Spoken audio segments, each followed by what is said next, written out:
Hello everyone, कैसे हैं आप सभी? उम्मीद है बढ़िया होंगे। एनसीईआरटी की सीरीज में चैप्टर नंबर 3 है। एनसीईआरटी का जो ज्योग्राफी क्लास 6 की है उसका वो चल रही है, उसका चैप्टर 3 है। तो चैप्टर 3 में आज हमें सिर्फ एक चीज़ पढ़नी है कि पृथ्वी की गतियाँ, पृथ्वी की कौन-कौन सी गतियाँ होती हैं और उसका प्रभाव क्या-क्या होता है, उसको हम देखेंगे।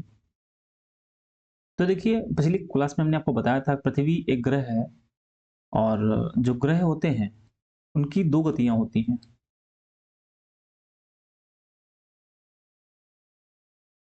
पृथ्वी एक ग्रह है और जितने भी ग्रह हैं उनकी 2 गतियाँ होती हैं। एक तो होती है घूर्णन गति और एक होता है परिक्रमण गति। अच्छा, घूर्णन गति को ही बोलते हैं परिभ्रमण। परिभ्रमण गति भी बोलते हैं, इसको रोटेशन बोलते हैं और इसको रेवोल्यूशन बोलते हैं। मतलब ये हुआ कि ऐसी गति जो ग्रह या पृथ्वी, ग्रह मतलब पृथ्वी भी एक ग्रह ही है, तो जितने भी ग्रह हैं, ऐसी गति जो अपने अक्ष पर करती है, अपने अक्ष पर। जैसे मैंने पिछले वाले लेक्चर में आपको बताया था, जो ग्लोब और अक्षांश देशांतर उसमें बताया था। अक्ष क्या है? अक्ष एक काल्पनिक रेखा है जिसके सहारे कोई ग्रह या पृथ्वी घूमते रहते हैं। तो ऐसी गति जो ग्रह या पृथ्वी अपने अक्ष पर करते हैं उसको बोलते हैं परिभ्रमण। और ऐसी गति जो ग्रह सूर्य के चारों तरफ करते हैं, सूर्य के चारों तरफ करते हैं, चारों तरफ करते हैं, उसको बोलते हैं परिभ्रमण। ठीक है। और क्योंकि सूर्य के चारों तरफ करते हैं इसलिए उसका एक अपना ऑर्बिट होता है, एक कक्ष होता है। तो कक्ष में सूर्य के चारों ओर जो गति होती है उसको परिक्रमण बोलते हैं, रेवोल्यूशन बोलते हैं। लेकिन जो अपने ही अक्ष पर होती है, अपने ही एक्सिस पर गति होती है, उसको घूर्णन गति या परिभ्रमण गति कहते हैं। इस चैप्टर की शुरुआत यहीं से होती है। पृथ्वी जो होती है वो 2 गतियां करती है, एक तो मैंने बताया आपको घूर्णन, एक तो होती है परिक्रमण। जो अपने अक्ष पर है वो घूर्णन है और जो सूर्य के चारों ओर है वो परिक्रमण है। लेकिन यहाँ पर एक बात ये समझनी है कि अब ये वाला अगर डायग्राम देखेंगे, ये वाला इमेज देखेंगे, तो इसमें बताया गया, जो हमने बताया था अभी आपको पिछली क्लास में, कि जो पृथ्वी है उसका जो अक्ष है, ये जो उत्तरी ध्रुव और दक्षिण ध्रुव को मिलाने वाली जो काल्पनिक रेखा जो अक्ष है, वो 23 यानी 23.5 डिग्री झुका हुआ है। और कक्षीय तल से जो कोण है वो कितना बन पा रहा है? वो बन पा रहा है 66.5 डिग्री। तो यहाँ पर ध्यान दीजिएगा कि जो सन है, मतलब सूर्य है, सूर्य की जो प्रकाश है, सूर्य की जो किरण है, वो हर जगह बराबर नहीं पड़ पाती। जैसे एग्जाम्पल में कि अगर ये अक्ष झुका ना होता तो इस अक्ष के आधे गोले में पूरी लाइट होती और आधे गोले में पूरा अंधेरा होता। लेकिन क्योंकि अक्ष झुका हुआ है तो ऐसा नहीं है कि आधे गोले में पूरी लाइट है, आधे गोले में उजाला है, ऐसा नहीं है। जैसा अभी आगे देखेंगे इसमें, यहाँ पर देखिएगा, यहाँ पर ये सन है, इस जगह ये सन है यहाँ पर। और आप देख रहे होंगे कि ये अक्ष, यहाँ पर ये अक्ष जो है, ये वाला अक्ष इस जगह देख रहे होंगे। तो अगर ये 90 डिग्री पे होता, झुका ना होता, तो ये कुछ ऐसा होता, कुछ इस तरीके से होता। तो यहाँ पर पूरा उजाला होता और इधर अंधेरा होता, इस साइड अंधेरा होता है यहाँ पर। लेकिन ऐसा नहीं है। जब पृथ्वी सूर्य के साइड 3.5 डिग्री झुकी हुई है तो थोड़ा सा अगर देखेंगे तो जो सूर्य का प्रकाश है वो अलग अलग जगह पर अलग अलग होता है। जैसे, ठीक, तो यहाँ पर बात बताई गई है वही चीज की जो पृथ्वी है वो 23.5 डिग्री झुकी हुई है और कच्छी समतल के साथ 4.5 डिग्री का कोण बनाती है। अब यहाँ पर एक बात आती है, प्रदीप्ति वृत्त। अच्छा, प्रदीप्ति वृत्त क्या होता है? ये जो प्रदीप्त वृत्त है ये क्या है? देखिए, दिन व रात को विभाजित करने वाला ये क्या है? ऐसा वृत्त जो दिन रात को विभाजित करता है। और इसको आप यहाँ पर प्रॉपर देख सकते हैं, इसको आप यहाँ पर प्रॉपर देख सकते हैं। ये रहा, ये जो बना हुआ है यहाँ पर, ये प्रदीप्त वृत्त ही है जो दिन रात को विभाजित करता है। मतलब इसके इधर जो सन के साइड है, सूर्य के साइड में सूर्य के साइड में जो हिस्सा आता है वहां पर उजाला होता है, सूर्य के विपरीत जो आता है वहां पे अंधेरा होता है। इसको जो डिवाइड करता है उसको क्या बोलते हैं? प्रदीप्त वृत्त बोलते हैं। ये क्वेश्चन आपसे पूछ सकता है कि प्रदीप्त वृत्त क्या है? तो ध्यान रखिएगा, ऐसा वृत्त जो दिन व रात को विभाजित करता है उसको प्रदीप्त वृत्त बोलते हैं। ठीक। अब यहाँ पर जो 2 गतियों की बात पहले की गई थी उसमें एक थी, मैंने बताया आपको, परिक्रमण, एक थी परिभ्रमण यानी घूर्णन। देखिए, घूर्णन अपने अक्ष पर होती इसलिए एक चक्कर एक चक्कर लगभग 24 घंटे में पूरा हो जाता है। जो एक चक्कर है वो कब पूरा हो जाता है? लगभग 24 घंटे में पूरा होता है।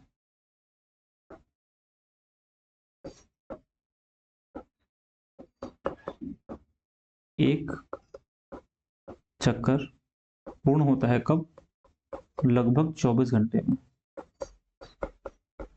और जो परिक्रमण है, मतलब सन के आस चारों तरफ है, सन का मतलब सूर्य है, उसके चारों तरफ जो गति होती है वो चक्कर पूरा होता है, एक चक्कर पूर्ण होता है लगभग 1 साल में।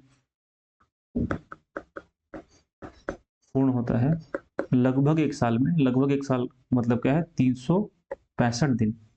लेकिन 365 दिन 6 घंटे में। 365 दिन और 6 घंटे में पूरा होता है। ठीक है, तो यहाँ पर ये 6-6 घंटे मिलके जब 24 घंटे हो जाते हैं तो ये 366 दिन हो जाते हैं। आपने पढ़ा होगा इसी को कि किस साल में 366 दिन होते हैं। तो जिस जिस वर्ष फरवरी 29 दिन की होती है उसमें 366 दिन होते हैं, और ऐसे वर्ष को क्या बोलते हैं? ऐसे वर्ष को लीप वर्ष बोलते हैं। ठीक है, तो पृथ्वी की जो 2 गतियां मैंने बताई, उस 2 गतियों में एक गति घूर्णन, दूसरी कौन सी है? परिक्रमण गति है, जिस जो कि 24 घंटे में और 365 या 362 दिन और लगभग 6 घंटे में एक चक्कर पूरा होता है, नहीं 1 साल में लगभग चक्कर पूरा होता है। ठीक है, अब यहाँ पर जो इम्पैक्ट आता है, इम्पैक्ट का मतलब जो असर आता है वो क्या है? मतलब उसका प्रभाव क्या पड़ता है इन गतियों का पृथ्वी पर? देखिए, पहली गति जो मैंने बताई घूर्णन गति, घूर्णन गति, इसका प्रभाव क्या है? पहले एक तो प्रभाव इसका ये है कि पृथ्वी पर जो दिन रात होता है, दिन और रात का होना, ये जो दिन और रात होता है ये किसकी वजह से होता है? ये घूर्णन गति की वजह से होता है, परिभ्रमण गति की वजह से होता है। लेकिन यहाँ पर परिक्रमण गति है, रेवोल्यूशन है, जो परिक्रमण गति है उस परिक्रमण गति का प्रभाव क्या है? तो इसमें क्या होता है? ऋतु परिवर्तन, ऋतु परिवर्तन होता है। और दूसरा जो इसका प्रभाव है वो क्या है? दिन और रात, रात की अवधि में अंतर, रात की अवधि में अंतर। अब ये क्वेश्चन यूपीएससी में आपने देखा होगा, पूछा गया है कि दिन की परिक्रमण गति से क्या नहीं होता है? तो ध्यान रखिएगा, एक तो ऋतु परिवर्तन होता है, दूसरा दिन और रात की अवधि में अंतर होता है। दिन और रात होता है घूर्णन गति की वजह से, और परिक्रमण यानी कि रेवोल्यूशन की वजह से होता है दिन और रात में अंतर। मतलब एग्जाम्पल में कि कभी दिन बड़ा होता है, कभी रात बड़ी होती है, इस तरीके से यहाँ पे होता है। एक और चीज होती है इसका जो प्रभाव होता है, अपसौर और उपसौर, एपेहिलियन और पेरिहिलियन, अपसौर और उपसौर। ये क्या होता है? अपसौर और उपसौर वो कंडीशन है जब सूर्य की स्थिति बदलती रहती है पृथ्वी के सापेक्ष। फॉर एग्जांपल, सॉरी, पृथ्वी की स्थिति बदलती रहती है सूर्य के सापेक्ष। फॉर एग्जांपल, जब जब पृथ्वी सूर्य के निकटतम है और जब पृथ्वी सूर्य से सबसे दूर है, सबसे दूर, तो उसको क्या बोलते हैं? अपसौर, उसको बोलते हैं उपसौर। ठीक है, तो इसकी वजह से होता। अच्छा, ऐसा होता क्यों है? वो इसलिए होता है कि पृथ्वी का जो कक्षा है वो वृत्ताकार नहीं है। ठीक है, वो वृत्ताकार नहीं है, वो किस तरीके से है? वो दीर्घ वृत्ताकार में आता है। इसकी कक्षा, पृथ्वी का जो ऑर्बिट है, पृथ्वी की कक्षा दीर्घ वृत्ताकार है, दीर्घ वृत्ताकार है, इसलिए ऐसा होता है यहाँ पर। ठीक है, तो वही बात यहाँ पर लिखी है कि ये जो पृथ्वी है, जो पृथ्वी है उसके सूर्य के चारों ओर घूमने से क्या क्या फर्क पड़ता है, क्या प्रभाव पड़ता है पृथ्वी पर, वो ये ध्यान रखिएगा, इंपॉर्टेंट है यहाँ पर। ठीक, एक चीज तो यहाँ पर ऋतुओं में अंतर होता है, उसकी बात कर लेते हैं। तो अगर आप इसमें देखें कि यहाँ पर एक जो इमेज बनी हुई है, इस पे ध्यान से देखें, तो इसमें एक होता है वसंत विषुव होता है और एक होता है शरद ऋतु आती है, एक में बसंत ऋतु आती है, इसके बारे में बात की गई है। तो देखिए, अगर इस डायग्राम, इस मैप को, इस इमेज को देखते हैं तो इसमें क्या है? बीच में सन है, यहाँ पर सन है, सन अपनी लाइट डाल रहा है, पृथ्वी पर भेज रहा है। ठीक, अब यहाँ पर एक बात समझिएगा, सन के चारों ओर पृथ्वी चक्कर लगाती है और पृथ्वी सन के साइड मतलब सूर्य की तरफ 23.5 डिग्री झुकी भी है। तो जब पृथ्वी झुकी है तो होता क्या है कि यहाँ पर एक हम इसको ये जो इमेज बनी हुई है इसको हम इजीली आपको समझाते हैं कि मान लीजिए कि ये कर्क रेखा है, ये विषुवत रेखा मान लेते हैं, फिर नीचे कर्क रेखा मान लेते हैं, मकर रेखा, और ऊपर मान लेते हैं विषुवत कर्क रेखा। ये कर्क रेखा है और ये विषुवत रेखा, विषुवत रेखा। अब पहली बात यहां समझिएगा कि सूर्य फिक्स है, वो मूव नहीं करता है, मतलब वो पृथ्वी के चक्कर नहीं लगाता है, जबकि पृथ्वी सूर्य का चक्कर लगाती है, ना कि सूर्य पृथ्वी का। और पृथ्वी सूर्य के साइड झुकी हुई है 23.5 डिग्री, तो उसकी स्थिति बदलती रहती है। एक स्थिति तब आती है जब, एक स्थिति वो स्थिति आती है जब सूर्य की किरणें पृथ्वी पर परपेंडिकुलर आती है, मतलब सीधा पड़ती है, 90 डिग्री पड़ती है। और वो डेट क्या होती है, तो होती है 21 जून। 21 जून को सूर्य की किरणें कर्क रेखा पर सीधा पड़ती हैं। उसके बाद एक कंडीशन वो आती है कि जब सूर्य की किरणें विषुवत रेखा पर लंबवत पड़ती हैं, और एक कंडीशन वो आती है जब सूर्य की किरणें मकर रेखा पर लंबवत पड़ती हैं। यहाँ पर 21 जून, जुलाई, अगस्त, सितंबर, 23 सितंबर, अक्टूबर, नवंबर, दिसंबर, 22 दिसंबर। ये 3 दशाएं वो दशाएं हैं जब सूर्य की किरण परपेंडिकुलर पड़ती है किसके ऊपर, कर्क रेखा, विषुवत रेखा, मकर रेखा। लेकिन अगर एक और कंडीशन की बात करें यहाँ पर दिसंबर, जनवरी, फरवरी और मार्च, 21 मार्च, 21 मार्च की बात करते हैं, तो जब सूर्य की किरण कर्क रेखा पर लंबवत पड़ती है तो उस दिन तारीख होती है 21 जून, और इसको बोलते हैं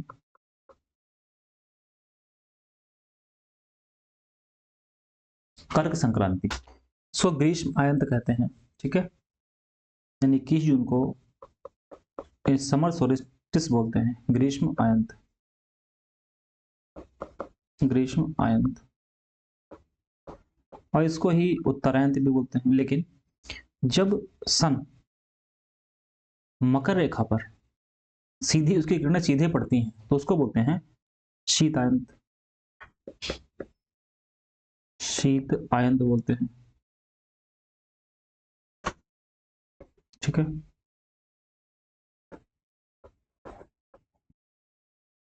शीतांत बोलते हैं, और इसको दक्षिणांत भी बोलते हैं।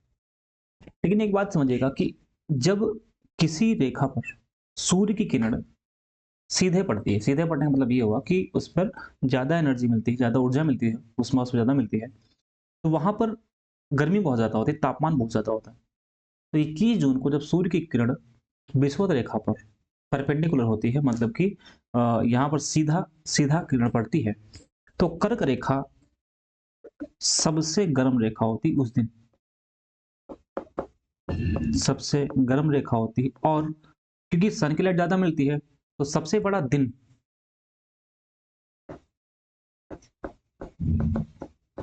सबसे बड़ा दिन कर्क रेखा पर होता है, सबसे छोटी रात होती है यहाँ पर, सबसे छोटी रात होती है यहाँ पर, ठीक है। अब जब सन मकर रेखा पर सीधा चमकता है, सूर्य मकर रेखा पर सीधा चमकता है, तो सबसे गर्म ये रेखा होती है 22 दिसंबर को,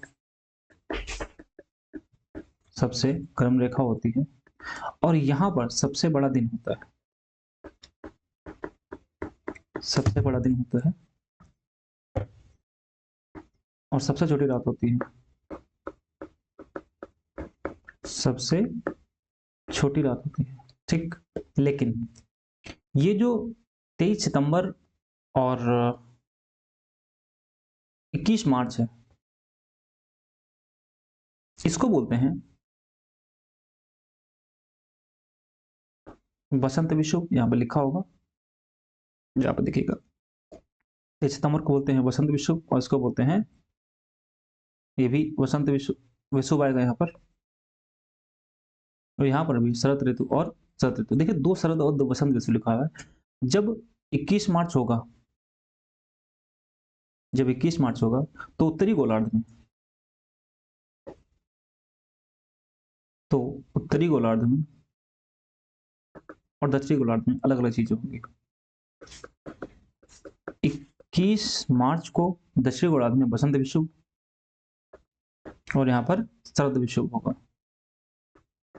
इसका जस्ट उल्टा कर देंगे, 23 सितंबर को उत्तरी गोलार्ध में नॉर्दर्न हेमिस्फीयर में, सदर्न हेमिस्फीयर में उल्टा हो जाएगा कि उत्तरी गोलार्ध में इसमें शरद विषुव और दक्षिणी गोलार्ध में वसंत विषुव हो जाएगा, वसंत विषुव हो जाएगा। ठीक, अब यहां पर एक शब्द आता है विषुव। विषुव का मतलब होता है जब, विषुव का अगर देखें यहां पर तो विषुव का मतलब होता है जब पृथ्वी पर दिन और रात की अवधि बराबर हो तो उसको बोलते हैं विषुव। तो 21 मार्च और 23 सितंबर को पूरे पृथ्वी पर दिन रात की अवधि बराबर होती है। और जैसा मैंने बताया आपको कि 21 मार्च को अगर देखेंगे तो उत्तरी गोलार्ध में बसंत विषुव होता है और दक्षिणी गोलार्ध में शरद विषुव होता है, और 23 सितंबर को उत्तरी गोलार्ध में शरद विषुव होता है और दक्षिणी गोलार्ध में बसंत विषुव होता है। तो ये चीजें किसकी वजह से बदल रही हैं? अगर आप देखेंगे तो यहाँ पर सीजन बदल रहा है। फॉर एग्जाम्पल कि गर्मी है, फिर शीत हो गया, फिर बसंत हो गया, फिर शरद हो गया। तो किसकी वजह से हो रहा है? जब सन के चारों ओर पृथ्वी अपना चक्कर लगाती है तो यहाँ पर ऐसी चीजें बदलती हैं। अब इसी चीज को यहाँ ऊपर इस चैप्टर में यहाँ पर ऐसा दिखाया गया, यहाँ पर ऐसे दिखाया गया। ठीक, तो एक चीज मैंने बता दी कि इसका इफेक्ट क्या पड़ता है। तो एक तो होता है दिन रात की अवधि में अंतर। अच्छा, जब ऋतुएं बदलेंगी, जैसे ठंडी हो रही है, जाड़े का महीना हो रहा है, तो आप देखेंगे रात लंबी होती है, दिन छोटा होता है। इसका जैसे उल्टा अगर कर दें कि जब ग्रीष्म ऋतु होती है, गर्मी होती है, तो आप देखेंगे वहां पर कि दिन लंबे होते हैं, रात छोटी होती है। तो किसकी वजह से होता है?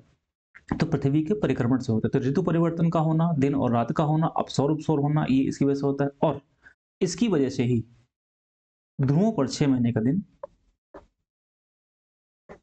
ध्रुवों पर, ध्रुवों पर 6 महीने का दिन और 6 महीने की रात होती है।